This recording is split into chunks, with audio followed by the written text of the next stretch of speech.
Today's video is brought to you by Maggie Murphy. Miss Murphy is the 2020 Burroughs Wellcome Fund Northwest Region Teacher of the Year. Hey everybody, I'm Maggie Murphy. I'm the 2020 Burroughs Wellcome Fund Northwest Region Teacher of the Year, and I'm from Allegheny County. So this lesson today is coming to you from the northwest corner of our state, right up here on the Virginia line. So I'm super close to Virginia and also to Tennessee, so there's just one county in between us and Tennessee. And so that's where I'm going to teach from in Putney Creek School, and my lesson today is going to be about figurative language. So we're going to start with our I can statement. So our I can statement for today is that I can identify and create figurative language. So we're going to go through several activities that are going to be super fun, and you guys are going to learn all about figurative language. We're going to focus on 3 key components of figurative language today. And we're going to have fun. We're going to do a read aloud. We're going to work on some poetry. And then we're going to create something with a picture. So if you guys want to get some pictures together, it can be pictures from your house, pictures that are in a frame, pictures from a magazine. And all you'll need is that one picture and a pencil and some paper. Okay, today we're going to use an anchor chart, and I love using anchor charts in my classroom because then it's a very easy way for us to refer to these definitions when we need them. So as we're reading, we can look back. So what I'm going to encourage you to do is after we go through this, I'm going to give you guys time to make this at home. So you can make it on a big piece of paper like I have, or you can just write it into your notebooks that you guys are using to keep up with some of your schoolwork while you're at home. So today we're going to start with figurative language, and we're going to be working on doing 2 different things with figurative language. We want to be able to identify it, and then we want to be able to create our own. And so we're going to make some beautiful similes today. We're going to hear some from a famous author, and we're going to look at how that language makes our story so much better. So the one that we're going to start with today is a simile. And a simile uses the words like or as to compare 2 things. So my beautiful drawing right here of this little girl, I say beautiful sarcastically because all my students know that I'm not an artist for sure. But this little girl, underneath it says she was as quiet as a mouse. So it's comparing her to a mouse, and we know that mice are usually very quiet and they sneak around. And so we're comparing a girl to the sound of what a mouse might sound like. Then the next one that we're going to talk about is a metaphor. I love metaphors. They're one of my very favorite things. And they compare 2 things by saying that one is another thing. So in this picture that again I drew that's not very good, she was a walking encyclopedia. So a walking encyclopedia means that she's very knowledgeable. She's super smart. She walks around and she has all the answers. But instead of just saying she was super smart, it's giving you something in your mind to kind of compare it to. So we know that encyclopedias, or now we would, use the internet. Maybe it would say she's like a walking Google person because she knows so much information in her head.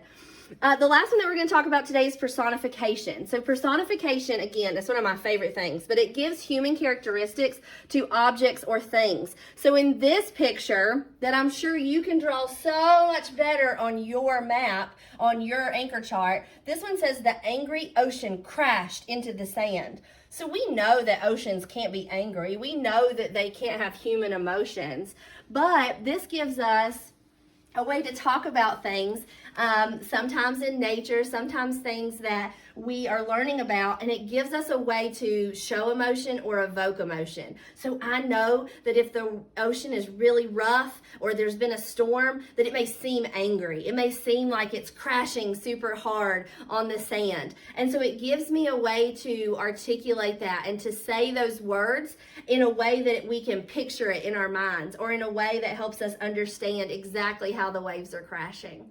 So now that we've gone over those 3, we're going to read a story, and then we're going to create some of our own in a fun activity that you guys can do at home today. Before Miss Murphy begins her read aloud, can you create an original example of either a simile or metaphor or personification?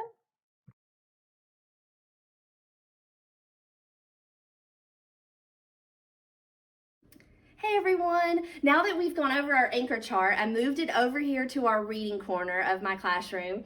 And so we're going to be able to refer to that as we read our story. So if you can't remember exactly which one's which, you can use this chart behind me or the one that you made in front of you to go back over these if we need to practice. So I'm going to read a page, and then we'll talk about that page, and we'll see if you guys can identify any of the parts of any of the figurative language in this story before we create our own figurative language today. So I'm going to be reading the book Owl Moon, and this is by Jane Yolen. And I appreciate her letting me read this story to you guys today so that we can practice some figurative language.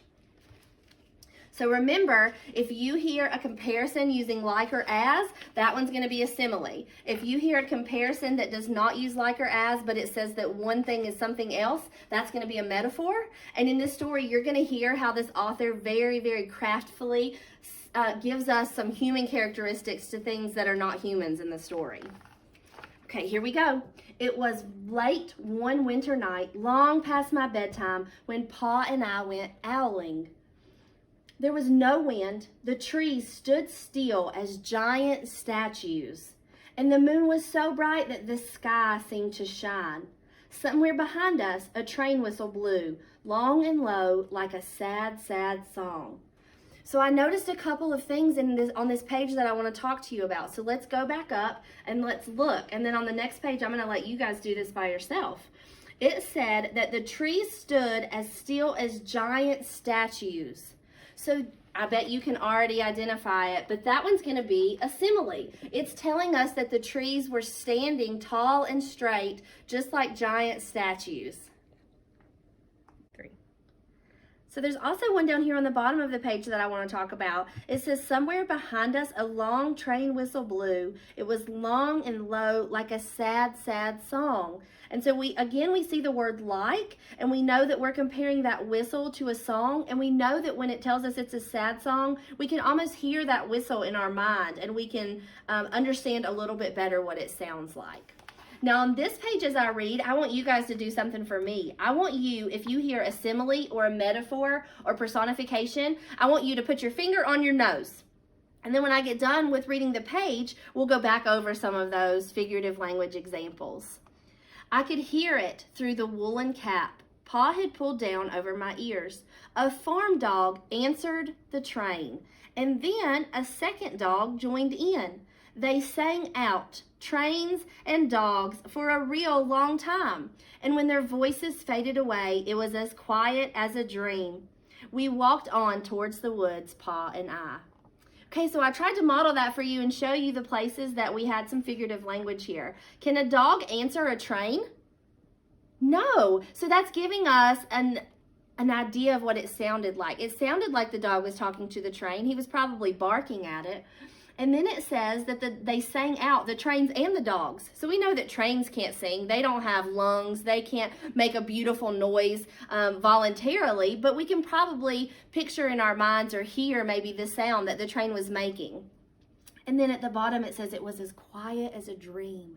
So that kind of gives us an idea. Again, it's sound, and poems and things that use figurative language often use sound or feelings to evoke some emotion in us. So we can see this scene more in our mind because they're using such descriptive words to tell us about it. Okay, this time if you hear figurative language, I want you to put your hand on top of your head.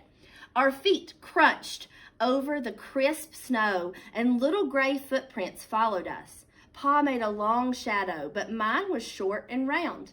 I had to run after him every now and then to keep up, and my short, round shadow bumped after me. So again, a shadow is not able to do that. So a shadow just follows a human. It doesn't have any life of its own. And so for it to bump after him, it's giving us an idea of what it looks like, but the author's using very beautiful words to tell us that.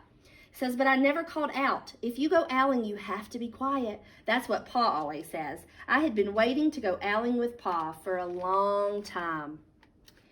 We reached the line of pine trees, black and pointy against the sky, and Pa held up his hand.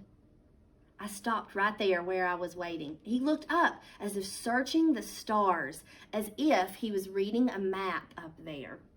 The moon made his face into a silver mask, and then he called, woo, woo, woo, woo, the sound of a great horned owl. And so we can see here again that the moon made his face into a silver mask. The moon can't do that on its own. The moon doesn't have any ability to do that. And so the author of this book has chosen to give the moon personification and to make the moon seem more like a person. Okay, this time, if you hear figurative language, I want you to stand up. No matter where you are, I want you to stand up. Again, he called out, and then again. After each call, he was silent, and for a moment, we both listened. But there was no answer. Pa shrugged, and I shrugged. I was not disappointed. My brothers all said sometimes there's an owl, and sometimes there isn't. Okay, keep listening for figurative language. We walked on. I could feel the cold as if someone's icy hand was palmed down on my back. Now, I don't know about you guys, but that gives me a very vivid picture in my mind. So if someone's icy hand was on your back, it would definitely make you feel colder. And so that's how cold he is, and he's telling us that. And he's using a simile to describe how cold that feeling is. So you can see that they're out in the snow. You can see that they're all bundled up, so we know it's very cold. And this gives us the words to describe that. It says, and my nose and the tops of my cheeks felt cold and hot at the same time. But I never said a word. If you go owling, you have to be quiet, and you make your own heat. We went into the woods. The shadows were the blackest things I had ever seen. They stained the white snow. My mouth felt furry, for the scarf over it was wet and warm. I didn't ask what kind of things hide behind black trees in the middle of the night. When you go owling, you have to be brave. Then we came to a clearing in the dark woods. The moon was high above us, and it seemed to fit exactly over the center of the clearing. And the snow below it was whiter than the milk in a cereal bowl. So that's also a simile. It's telling us about the snow, and it's comparing it to the milk in a cereal bowl. That was a good one. And it used the word than. I sighed, and Pa held up his hand at the sound. I put my mittens over the scarf, over my mouth, and I listened hard. And then Pa called, hoo, hoo, hoo. I listened, and I looked so hard, my eyes hurt. And my eyes got cloudy with the cold. Pa raised his face to call out again. But before he could open his mouth, an echo came, threading its way through the trees. Now, can an echo thread its way through the trees? Can it do that on its own? No. So that's personification. We're giving human characteristics to objects or things. So this echo can't do that by itself, but the author's given it human characteristics to thread through the trees, and that gives us an idea of what it sounded like when he heard it. Pa almost smiled, and then he called back, hoo, hoo, hoo, just as if he and the owl were talking about supper or about the woods or the moon or the cold. I took my mitten off the scarf, off my mouth, and I almost smiled too. The owl's call came closer. From high up in the trees, on the edge of the meadow, nothing in the meadow moved. All of a sudden, an owl shadow, part of the big tree shadow, lifted off and flew right over us. We watched silently with heat in our mouths. The heat of all those words we had not spoken, and the shadow hooted again. So again, the heat in their mouths and the heat of the words they had not spoken. We know that words don't really have heat. And so he's talking about having to stay so quiet, which is hard for us, and it might be hard for you guys too sometimes. Pa turned on his big flashlight, and he caught the owl just as it was landing on its branch. And this illustration is very beautiful. You can see the owl, and you can see the detail that the illustrator put into creating this owl, and it's getting ready to land on our branch right here in front of us. For a minute, 3 minutes, maybe even 100 minutes, we stared at one another. We haven't talked about hyperboles today, but we're going to do an extension activity about hyperboles. And 100 minutes is probably an exaggeration by this character, because I doubt that they stood there for 100 minutes. But to him, it might have seemed that way. So we'll talk about hyperboles also. Then the owl pumped its great wings and lifted off the branch like a shadow. There's our word like a shadow without a sound. It flew back into the forest. Time to go home, Pa said to me. I knew then I could talk. I could even laugh out loud. But I was a shadow as we walked home. So here's our first metaphor in the story, or the first one that we stopped to talk about. And so he's telling us that he was a shadow. We know that he has a shadow, but in this case, it's comparing those two things by saying that one is the other. So for him to be a shadow as we walked home meant that he was quiet. It meant that he was not talking, even though now he could. And so he's reflecting about this journey with his dad, walking through the woods, even seeing the owl. And so him being a shadow on his way home just gives us a little bit of insight into what he's feeling or how he's acting on his way. When you go owling, you don't need words or warm or anything but hope. That's what Pa says. The kind of hope that flies on silent wings under a shining owl moon. And this is my favorite part of the book. This is a beautiful message that we can all take away today. So it's a lot about hope, and we've got to have hope that everything's going to be okay.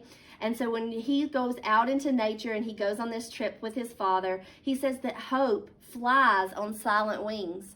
And we know that hope is not a person, though some people are named Hope, but this type of hope is the feeling that you have inside of you that everything's going to be okay. And so he's telling us that hope can fly underneath the moon. And so as he was out on this journey with his father, he's enjoying the things that he's seen and things that he's done. And so he sees that hope is almost like a person that's with him, and he uses a metaphor at the end to tell us about that. So this is a beautiful story that you guys have heard today, and you may even have this book with you at home. You could go back through it and find that figurative language if you wanted to. But we're going to continue with another activity where you get to create some of your own, so you can use some of this that we've heard as an inspiration in our next activity. Now you're going to do an activity with Miss Murphy on figurative language. If you have paper and a marker or pencil or pen and a picture that you can use around your house, please gather those materials now and get ready for the activity.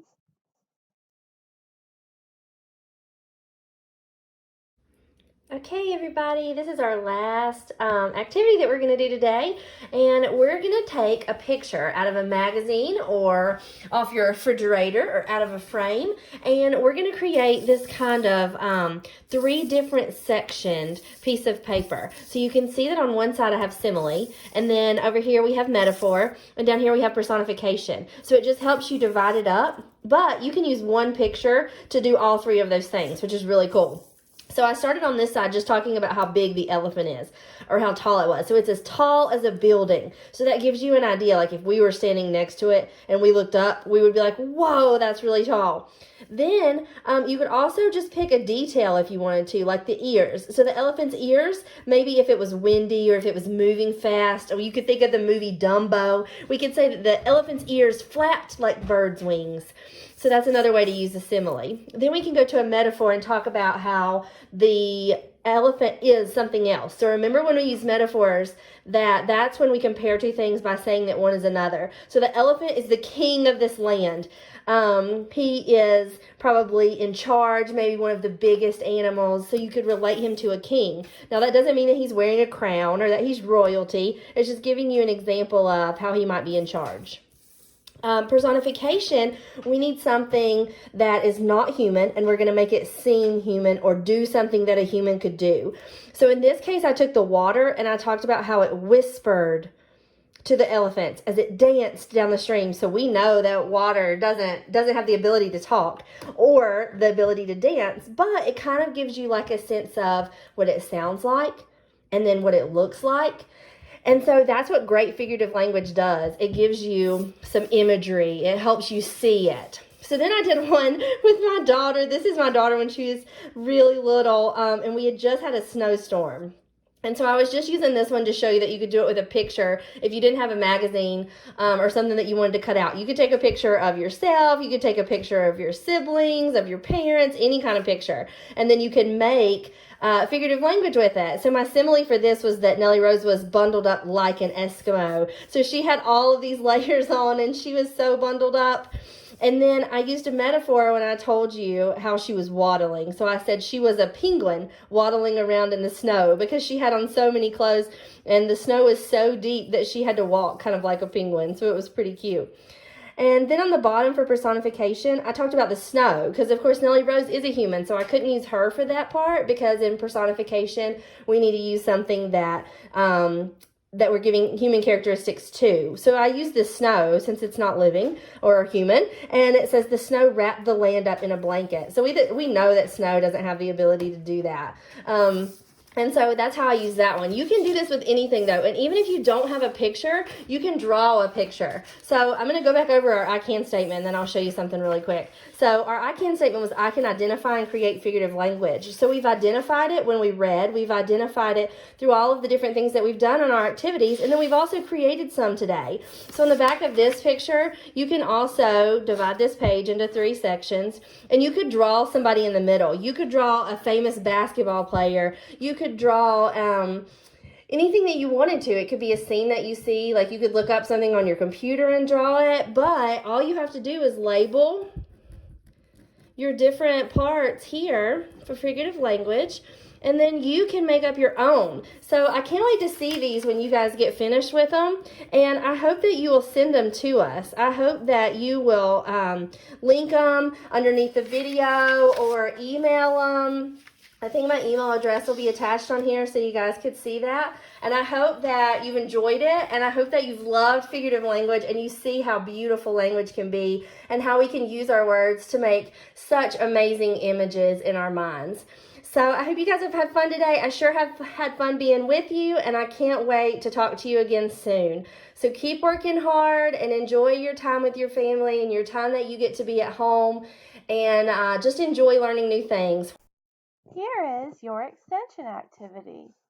Can you complete this simile poem about yourself? Have fun and happy writing!